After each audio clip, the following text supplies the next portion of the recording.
Hey, welcome back to the channel, friends. As always, man, I am super stoked and I'm pumped up to see it. And it's not just because I've had my coffee this morning, although I am still working on some. So a friend of mine that goes back, me and him, we're battle buddies, man. We go back a long time.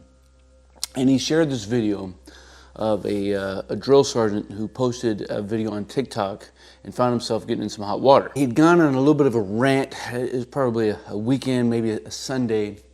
And his recruits are talking to their families on their cell phones, and drill sergeant is on his cell phone, using it to take a video and complaining about, quote unquote, weak soldiers or new Army stuff or whatever. And I wanted to take this, just as an opportunity to speak out to all of those of you who are watching, and especially to my corps of non-commissioned officers who are in a position of privilege to lead soldiers. Sometimes I don't think we understand the gravity of our words and our actions, because we're in a position of trust and honor that requires more of us than we often understand. So I find it ironic, some of the things that the young man was complaining about. But what I think he fails to truly understand, and this is something that I think a lot of young NCOs fail to really grasp and let it sink down in and marinate. And it's not just young NCOs that do it. It's all of us, right? We're all guilty of the same thing. You see, he's out busy pointing his finger at the young soldiers, right? These young recruits. Look how weak you are. Look how weak you are. Look how weak the Army is becoming. And when he's doing that, and that's how ironic is I'm spitting away something that was in my eye. We're looking at logs in other people's eyes, as the wise man once said. We're looking at specks in other people's eyes without pulling the logs out of our own, right? We're pointing a finger at somebody, not realizing that there's fingers pointing back at us.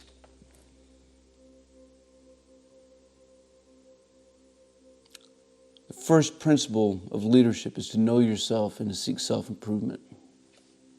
The first general order in the Army is that I will guard everything within the limits of my post and quit my post only when properly relieved. Is that what we're doing? Or are we looking at others and bashing them and not taking ownership for the systems and the processes and the soldiers that have been entrusted in our charge? That's what we should be doing. Walking with humility and living out our Army values, actually fleshing, incarnating them out. It should be self-evident that that's what we live and want to uphold.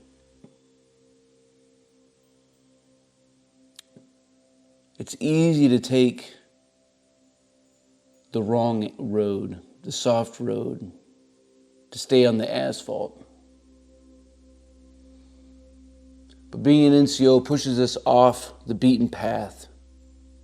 It pushes us up the rugged mountain and down the steep valley. It requires us to make decisions to put others ahead of ourselves.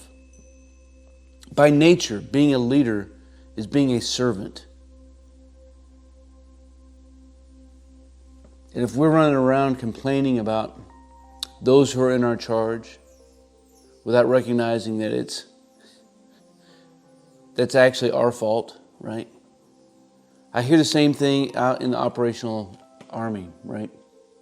NCOs who complain about the soldiers that we receive from advanced individual training or from AIT. Oh, look at these dudes that we're getting from AIT. They're so soft. They're so weak. What the hell are they doing back there? Man, listen to me. I don't care where anybody comes from, whether you're a geek off the street and you're going to basic training, whether you're a new soldier and you're coming to me.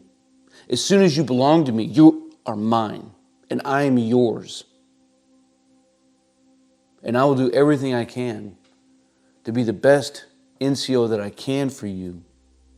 And that means sometimes I'm going to push you a little bit harder. I'm going to praise you a little bit louder. And we're gonna embrace the suck together, as it will, right? Because I believe in getting dirty and getting wet and being present. Whatever situation or circumstance that may call me to be in, I want to be present. But we can't be present if we're on our phones recording somebody else, even without their permission. You know, and I could continue to use this opportunity to think about the shortcomings of others, but really these moments focus my eyes back unto myself and say, what are my shortcomings? What is it that I need to do better today, right now? What is something I need to amend from yesterday? We could run around so we're blue in the face, as it will, of trying to cast the blame on somebody else.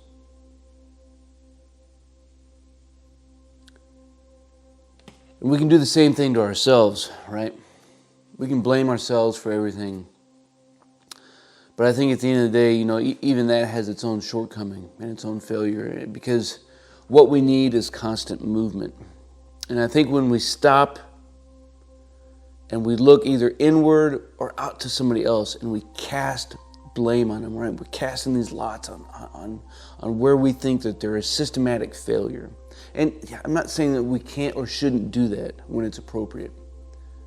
But if we're not moving forward constantly, if we're not progressing, if we're not making improvement, then what is it all for?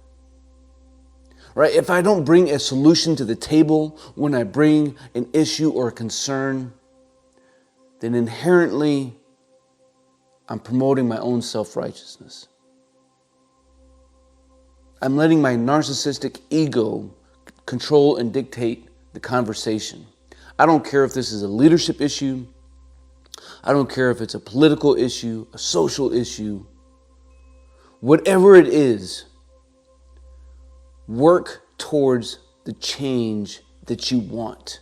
If you're not living our values, if I'm not living my values,